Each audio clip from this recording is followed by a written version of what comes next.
Good morning and happy Friday. Oh my gosh, it is April. It's April Fool's today. No jokes here, just facts. Want to get out some important information about upcoming things going on. Here we go. All right. So, first, let's go through some scheduling things. So, we do start state assessments on Monday, April 4th. Those tests will primarily take place during the mornings.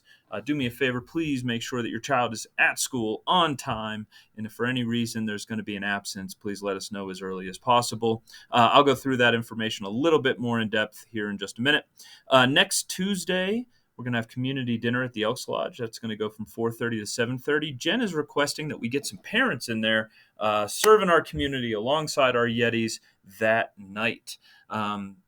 On April 6th, we have a graduation meeting with all graduates and their families. We're hoping at least one parent can attend. That is mandatory. If you can't make it, please make sure that you schedule a one-on-one, face-to-face with Jen to review graduation progress and upcoming things that are going to be really important for a smooth fourth quarter till we get across that stage. Next week on April 7th, we have a Snowy Peaks Information Night open house for people who are interested in coming to Snowy Peaks next year. You're good. You don't need to attend that. But if you know families who are interested in Snowy Peaks and they want some more information, please send them our way. And then April 15th, we're going to have our full school spring celebration. We are talking about A-Basin that day. We'll confirm that and get you more information. But on April 15th, day before spring break, we'll be celebrating our awesome community. Okay, so for graduates specifically, here are some important things. So that graduation meeting, as I mentioned, is on Wednesday of next week. It's going to start at 4:30 here at Snowy Peaks. All graduates, hopefully with at least one parent, can make it. And if you can't make it, please schedule an alternative meeting with Miss Jen. Personal project presentations, that's going to take place Wednesday, April 27th here at the school. All families of all Snowy Peaks Yetis are invited. It is a community event to showcase all of your amazing learning and progress on your personal projects. As a reminder, it is 30 hours of work on that minimum, and all of those hours have to be recorded in the student's progress journal and process journal. And remember, it's not about the product. It's about the process of learning and showing everybody that we have created independent and successful learners. Portfolios are due May 18th. Remember, portfolios are a collection of all of their learning, throughout all of their time at Snowy Peaks.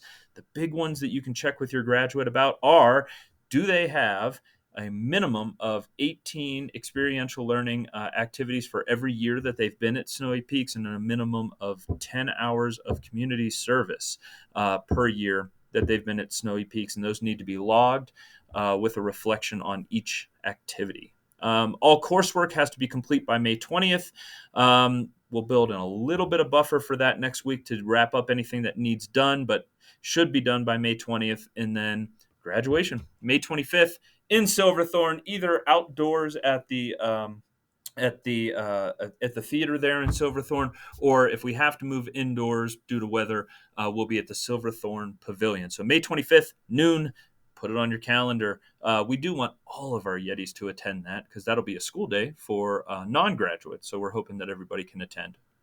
Okay, here we go. State testing. Just as a reminder about state testing, and let's just talk about it really quickly. Our kids are not a test score. We've never believed that our kids' worth is developed or is related to a test score, right? We teach the whole child, and it's about learning here at Snowy Peaks. But one of the measures of our success as a school are these state tests, right? We have to show everybody that what we do in our innovative ways and our non-traditional education, that it works. So this is one way to do it. Please encourage your child to do their best, as we should in all things. So ways that we can do that are getting a good night's sleep, making sure your child is well fed, drinking water, all that good stuff. Awake and ready to go. Please make sure your child is on time. We will start testing at 8:30 every day that we give those tests. And I'll go through the calendar here in just a second. Just as a reminder, cell phones are not allowed in testing rooms. So if you need to reach your child for any reason, or if there's an emergency, please go through Tina at the front desk. CMAS tests, this is going to be primarily grades 7 and 8. They do have to take those tests on a computer, and they have to use their school-provided Chromebook because it has the testing app on it. So please remember to encourage your child to charge their Chromebook every night, and they have to bring a school-provided Chromebook on testing days, not a personal device. We'll have snacks and food for testing days. So if you have some specific dietary needs or nutrition stuff that you want to send snacks, that's totally fine. But we will also be providing things for our students. And then really big day, PSAT, SAT on April 13th for our 9th, 10th, and 11th graders. That's a little different because that's a paper-based test. So old school number 2 pencils and bubbles, and we all remember those days. Just I think it's really cool that our state requires them to and has them take a test that actually means something. It's not just some random state assessment. It's a test that's going to be a predictor for post-secondary success. It's going to be scores that they can use to get into college. All those good things. And I think that's great that our state has aligned with a test that means something to our students. If they want to bring their own calculator, they can, and we'll provide pretty much everything they need. Okay. All right. So here's our testing calendar. Please make sure you communicate with us if your child is going to be absent on any of these days. All right. So here I'll go through it really quickly. This first week, starting on Monday of next week, our 7th and 8th graders will be taking one English test during their first period class on the 4th, the 5th, and the 7th. All right. So it'll be on the computer, so they need to have those Chromebooks charged. On the 8th, we're actually going to have our 8th graders start one science test, and that'll just kind of reduce the amount of testing that we have to give on the 11th, and it will reduce testing on the 11th to just the morning if we add this little bit. So that's new. If you've already made plans as a family or something, I realize we said we weren't testing on that day. It is a school day, but it's not a big deal. If you already had like a doctor's appointment or something that day, we have makeups built in. So sorry for the scheduling change at the 11th hour here, but we thought it'd be better for our students. The next week, we're going to give science. That only goes to our 8th graders and our 11th graders. On that Monday, the 11th, our 11th graders do need to have their Chromebooks and have them charged on that particular day. That test is pretty short. It'll just happen in the morning. But we want them to do their best. And then on the 12th and the 14th, we have math. All right. And that'll be for our 7th and 8th graders as well. And as I just talked about, big day here on the 13th.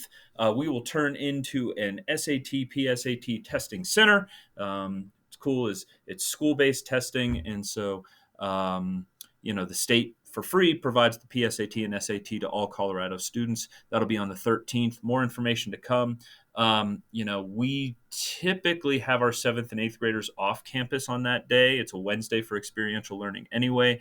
But we really want to make sure that we keep a very, very appropriate testing environment for the students who are going to be taking that. And so having our 7th graders and 8th graders off campus will be important. And then on the 15th, we're going to have our spring celebration. I mentioned that earlier. No testing, and that'll wrap up April before the spring break.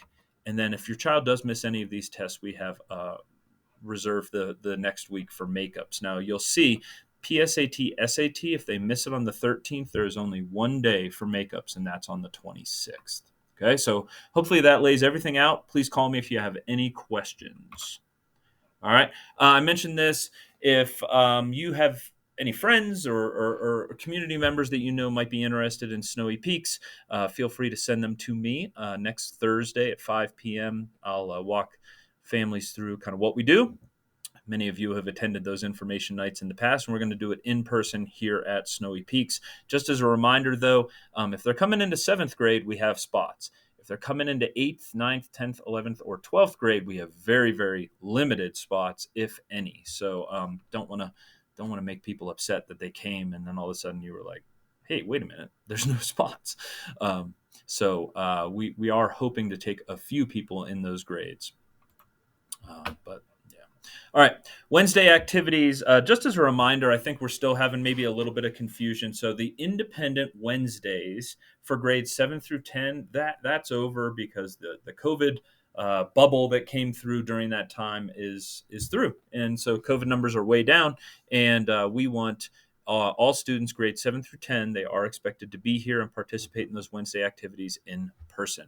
For our 11th and 12th graders, they are still allowed to complete those activities independently. And I tell you, we have some concerns that we've given students a lot of autonomy to do what is best for them, but that they're not recording those activities in their logs. And then all of a sudden, they're going to run into graduation where we say, okay, present your log, present your activities. What did you learn? And they're going to be like, ooh, I didn't really keep that record, and I'm not really sure what I did. And that will be problematic as this is a graduation requirement. So anytime your child is participating in an independent activity on a Wednesday, and it's great if you can partner with us and say, hey, did you write that down? And did you write your reflection in your log? Students should be very familiar with what that means. Okay. And then Wednesday afternoons, when it is still required for all yellow and red students, 11th and 12th graders should be here if they have work to do. And all of our other students will already be on campus, and we have extension activities planned for those who are in the green. And reminder, Wednesdays still count as attendance. You need to report any absences with Tina, or it could be considered a truancy. All right, that's all I have. Have a great weekend. Happy April. And yeah, thanks. Thanks for being part of this amazing place. And as always, if I can be doing anything better for you or your family, reach out. There's my contact information. Take care of yourselves. Take care of each other. Have a great day.